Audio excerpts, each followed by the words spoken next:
학생들이 실은 제일 싫어하는 게 수학인 게 맞거든요. 네네. 어떻게 하면 좋을까요? 아까 전에 말씀을 네. 하신 것과 비슷한 네. 것 같기는 하네요. 근데 이제 수학이랑 영어, 국어의 차이점이 뭐냐 그러면 그렇죠. 제 생각에 거기도 물론 그런 측면이 있지만 수학은 그보다 좀 더 강하게 계단적인 측면이 그쵸. 있어요. 그러니까 뭔가를 하나 하기 위해서 뭘 바탕으로 깔고 깔고 그 다음에 나가야 돼요. 근데 영어 같은 경우는 그 단어를 모르더라도 다른 단어로 그렇죠. 가서 또 할 수 있고 국어도 여러 가지 측면이 있기 때문에 조금 새로 시작할 수 있는 가능성이 많은데 수학은 약간 계단 학문이기 때문에 여기가 무너지면 그 다음에 그냥 답이 갑자기 없죠. 다른 데로 가기가 어려운 거예요. 그렇죠, 그렇죠. 그러니까 이게 쌓여야 되는데 근데 쌓인다는 건 뭐냐? 내 자신으로 해석된 것만 쌓이는 거예요. 기본적으로는. 기본적으로 그쵸. 많이 공부해서 쌓이는 게 아니라 물론 많이 공부하면 확률적으로 높아지지만 내가 이렇게 배우잖아요. 그러면 이제 지식이 막 들어오면 이제 내 애들의 언어, 애들의 그 사고 방식으로 해석한 것들은 살아남죠. 자기가 이해한 그렇죠, 거니까. 그렇죠. 그럼 그게 쌓이죠. 그 다음에도 이게 쌓이는데 어떤 학생이 이제 억지로 하고 너무 지겹게 하는 거예요. 그러면 요 놈이 지식이 딱 있다가 이제 시험만 보고 시험도 잘 볼 수, 이게 뭐 어떤 데 잘 볼 수도 있지만 끝나고 나면은 지겨우니까 시발이 되는 거죠. 이게 남게 하는 거예요. 근데 그 다음 또 다음 단계가 오는데 이 학생은 이제 자기가 살아남지 않았기 때문에 그 다음 게로 나가려는데 이게 좀 어렵죠. 그리고 또 억지로 배우죠. 그러면 또 이게 쌓이는데 이제 시험은 또 조금 더 약간 좀 부족하지만 또 볼 수 있는데 이게 재미가 없으니까 안 쌓이는 거죠. 근데 이게 계단이 한 3개 정도는 그냥 올라갈 수 있지만 이게 한 10개 정도 되면 쉽지 않아 보이죠. 거의 불가능할 수가 있는 거예요. 계속 안 쌓여있는데 이제 더 어려운 개념이 들어오면 도저히 안 되는 학생들은 완전히 수학을 포기하는 거고 어떤 학생들은 조금씩 남은 잔상을 딛고 그냥 겨우겨우 그냥 가는 경우는 너무 힘든 거죠. 그러니까 막 시간을 엄청나게 투입을 하죠. 왜냐면 이제 안 쌓이더라도 엄청난 시간을 통해서 이제 그 베이직을 잡으려고 그러니까. 그렇죠. 그러다 보니까 이 학생들은 이제 너무 어렵게 하는 거죠.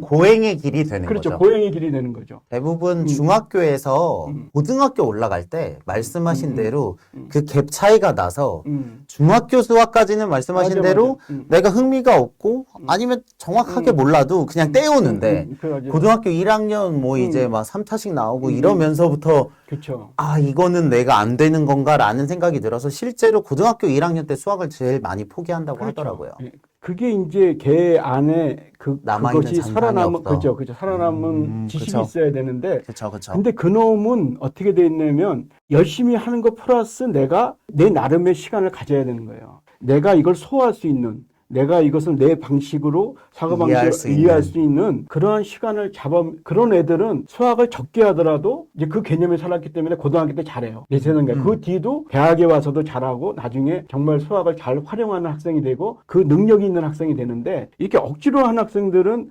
고등학교에서도 버티기 힘들고 버티더라도 너무 어렵게 버티는 거예요. 수학이 너무나 이제 고통스러운 학문이 학문이죠. 되는 거죠. 그리고 이제 또 부족하니까 너무 초조하게 또 많이 하게 되고 이제 이러다 보니까 조금 이제 어려운 상황까지 오게 되기 때문에 이것이 이제 수학이랑 국어, 영어가 다른 거예요. 근데 국어, 영어 같은 경우는 못하더라도 고등학교 때 엄청나게 해갖고 다시 이게 할 수 있어요. 그렇죠, 그렇죠. 그 과목 특징상. 근데 수학은 조금 계단식이 강하기 때문에 이게 이제 초등, 중등 개념이 자기 것으로 해석되지 않은 애들은 고등학교에 와서 너무 힘든 거예요. 그렇죠. 그걸 다 활용을 해야 되기 때문에. 그래서 그게 이제 학생들이 좀 어려워하는. 어려워하는 근본 문제가 아닐까 생각을 해요. 그럼 교수님 말씀을 요약을 하면 두 개였던 것 같아요. 첫 번째는 다른 과목들은 어디서 시작을 하더라도 전체를 만드는데 큰 지장이 없는데 수학은 계단식 학문이기 때문에 1단계가 되지 않으면 2단계가 되지 않기 때문에 어렵다. 두 번째는 그렇게 단계를 올라가려면 그 학생들이 그 지식을 받아들인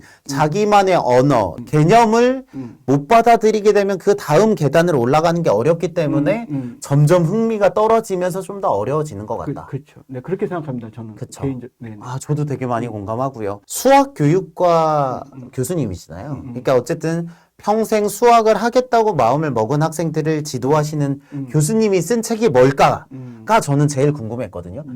근데 열어보니까 정말 처음부터 끝까지 개념이더라고요. 그래서 왜 이렇게 개념 중심으로 쓰셨는지가 좀 궁금합니다. 우선은 교과 과정을 따라가면서 스토리를 넣자. 그래서 애들한테 좀 아까 얘기했듯이 흥미를 그 주게 흥미의 잔상을 남기자는 게 원래 목적이었기 때문에 그러니까 스토리를 쓰다 보니까 이제 개념으로 갈 수밖에 없고 그렇겠네요. 개념을 잡고 스토리를 끌어가야 되니까. 그쵸, 그래서 그쵸. 이제 그리고 이제 그게 의미가 있다 생각을 했고 저 개인적으로는. 두 번째 왜 도형으로 하셨나요? 이제 할 수 있는 여러 가지 선택지가 있는데 하나는 수로 하나는? 시작할 수도 있고 그렇죠. 하나는 도형 기하 그러니까 수는 대수고 도형은 그런데 이제 도형을 먼저 선택한 거는 도형은 스스로 우리한테 있는 거예요, 스스로. 그러니까 왜냐면 우리 인간이 만약에 인간과 별도로 그냥 우주에 지구는 있었잖아요. 네. 구형. 또 이제 어떤 모양들은 다 있잖아요, 우리가. 그러니까 우리 인간과 상관없이 이런 원탁도 있잖아요, 이제. 네, 돌도 그렇죠. 있고, 돌도 도형이잖아요. 그러니까 우리 인간이 이 세상에 없어도 도형들은 스스로 존재했던 거예요, 그냥. 좀 더 수보다 원론적인 존재인 거죠. 실제로서 존재했던 것들이에요. 존재하니까 그렇죠.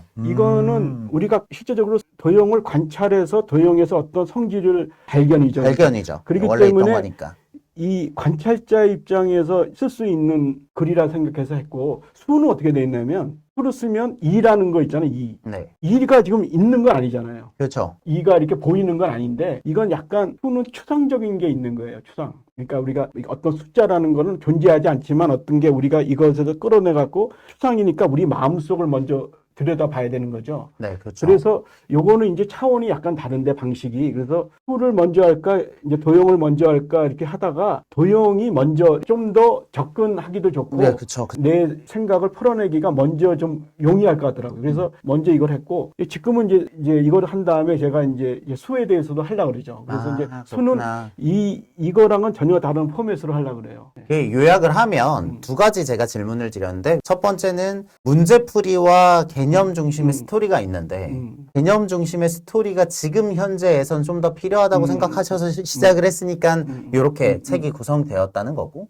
저도 그게 되게 공감이 돼요. 왜냐면 문제풀이는 이 책이 아니어도 많이 하고 있으니까. 너무 좋은 게 많죠. 네. 그리고 두 번째는 왜 도형으로 하셨나요? 라고는 질문에 도형과 수가 그러니까 크게 양분하고 있는데 도형은 우리가 있기 전에도 존재했던 대상이기 때문에 그 실제하는 대상부터 시작을 하는 게 좀 더 말씀하신 흥미에 좀 더 적합하지 않을까라는 생각을 하셨을 것 같다는 생각을 좀 했습니다. 그렇죠. 큰 줄기가 다 이해가 되는 것 같아요. 학생들이 흥미를 가지면 좋겠다. 그리고 그 흥미를 갖기 위한 여유 공간이 필요한데 그것을 하기 위해서 실제로 있는 도형으로 하는 게 흥미가 좀 더 좋고 그런 도형의 앞뒤 이야기를 하는 게 흥미를 그리고 자기가 생각할 수 있는 여유를 좀 더 줄 수 있지 않나라는 생각이 듭니다.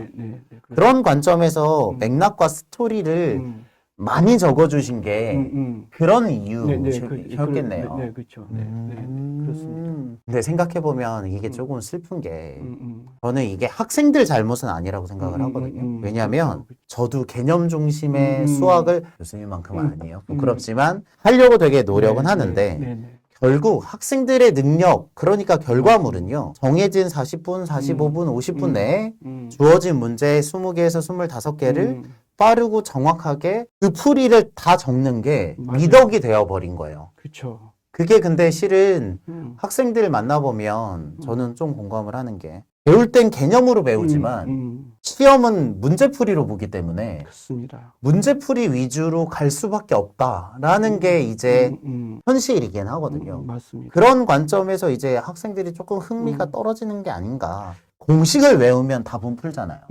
근데 왜 공식을 외우지 않고 그 맥락을 외우는 게 중요하다고 생각하세요? 그러니까 하는 얘기인데 이제 아까 이제 그 학생들이 제한된 시간에 많은 문제를 풀어야 된다. 이게 이제 실제로 가장 핵심적인 우리 교육의 어떤 그렇죠. 건데. 근데 이제 그게 이제 우리가 수학적으로 본다면 아까 처음에 있잖아요. 문제 해결이랑 이론을 설정하는 그게 두 개가 있는데 한마디로 말해서 우리가 역사적으로 보면 수학 교육을 어떻게 시켜야 되느냐. 하나의 큰 이제 우리가 영국부터 시작하는 굉장히 큰 그래서 일본에 거쳐서 우리한테 온 것은 증명학습이에요, 원래. 네. 그래서 제가 옛날에 수학을 배울 때는 대학의 본고사인데 상당수가 증명 문제였어요.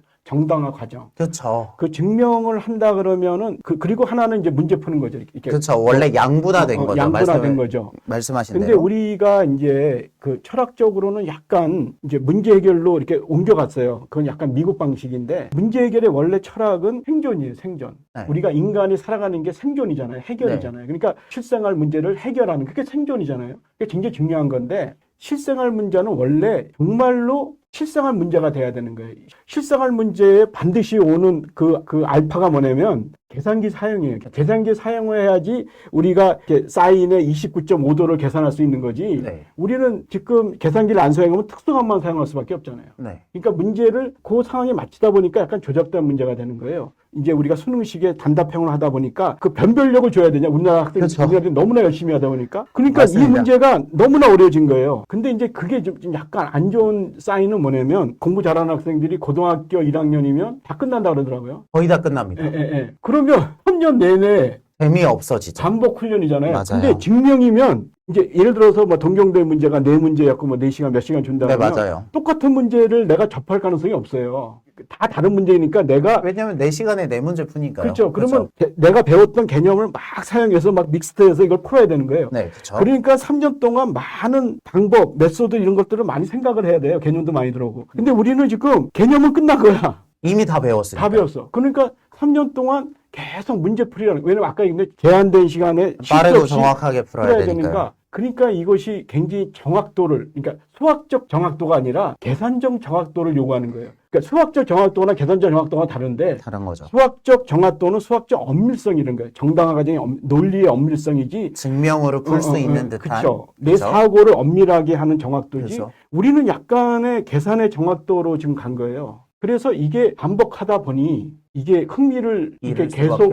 주기가 어려운 생각이고 또 이 황금기, 지금의 미래 사회를 갈 때 이 고등학교 시절이 가장 중요한 지금 시기거든요. 전 세계적으로. 이것을 우리가 계속 반복 학습을 한다는 것이 조금 아쉬워요. 제가 보기에 조금 이것을 그러다 보니 중학교도 똑같은 패턴으로 가는 거죠. 시험 문제를 제한된 시간에 엄청난 많은 문제를 푸니까 애들이 이제 그건 불안하잖아요. 이렇게 시험을 딱 닥쳤는데 모르는 문제가 생기면 40분에 막 문제가 막 초스피드로 풀지 않으면 못 푸는 문제가 되고 그러니 이제 이게 애들이 유형을 외우게 되고 풀이를 쓰게 되고 기계적으로 쓴다는 거죠. 그렇죠. 근데 그럼에도 불구하고 그래도 아까 얘기했듯이 수학이 계단학문이기 때문에 살아남는 지식으로 이제 그게 약간 우리가 문제가 있다 하더라도 그 시험을 위해서도 애가 개념을 갖는 게 더 유리할 거라.